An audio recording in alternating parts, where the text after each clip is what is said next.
Hello everyone, welcome back. If you're new to this channel, welcome to Let's Cook with Elle.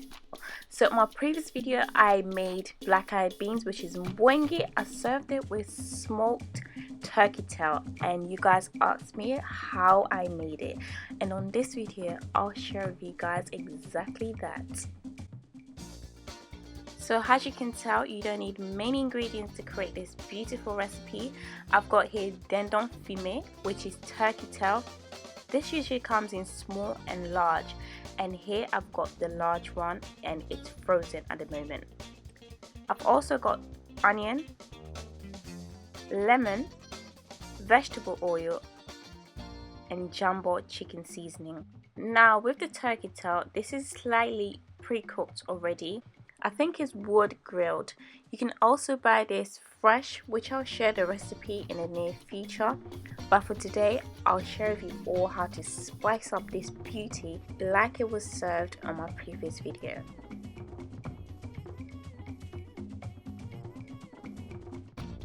Now first thing first, what I do is squeeze half of the lemon in there, then gently massage it.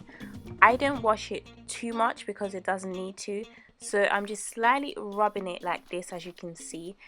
Then once that's done, get rid of that water, then get fresh water, rinse it one more time, and that is it.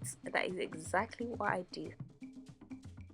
Next, you can go ahead and cut it any size of your choice, but for me I'm cutting it small to medium.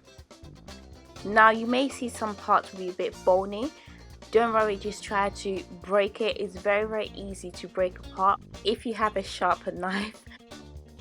But for the parts that you're unable to break apart, just turn it around and cut those places that you can easily cut off. Then eventually you end up with all of them in pieces, if you know what I'm saying. Next, I will transfer it into a plate, then into the microwave to defrost for 1 to 2 minutes.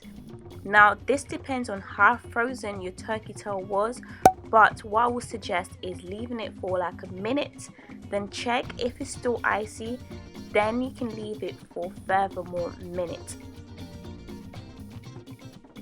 After the meat is out of the microwave, place it into a bowl so it can be easy to season, then season it with jumbo dehydrated chicken stock. Now I'll suggest you add the quantity of your liking, but please bear in mind, as I mentioned, this is slightly pre-cooked already, so therefore it's got a bit of tastiness, some salt, so do add your seasoning accordingly. To fry the meat on high heat, I'm placing my grilled pan. You can use a box standard pan of your choice. And then I'm going to place some oil in that. We're going to fry the meat straight away, honey. We're not leaving it to marinate for hours, for minutes. We're not doing that. You don't need to, trust me. Now with the oil, you can use the quantity of your choice, but bear in mind turkey tail is an oily meat, so be careful on how much oil you use. So if you want to use a no oil method, then I suggest you put it in the microwave or in the oven until it's piping hot. One thing not to forget, before frying the meat, please reduce the heat to low because we want it to cook properly on the inside. Remember, it's coming from the freezer, therefore the meat is a bit cold. We want it to be piping hot on the inside and a bit crispy on the skin on both sides. So when you eat it, you know, you can taste that dindon feeling. It's just so yummy. Oh my gosh. Once you're satisfied with it and it's piping hot on the inside, place it into a plate, then leave the remaining oil. Don't throw it away because we're going to use it.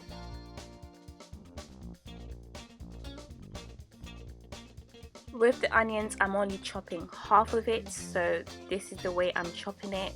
There's not a special way of doing that, so you can do it however you like, honey.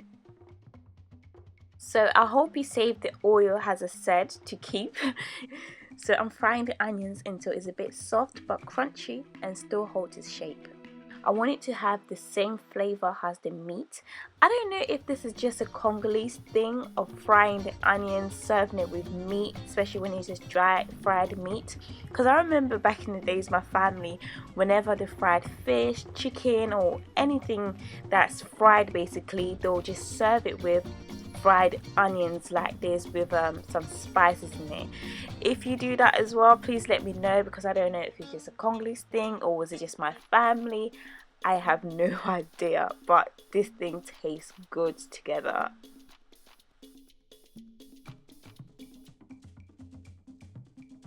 And once it's done, et voila, I've served it with kwanga, which is cassava dough. You can serve this with fufu, with rice, and so many things.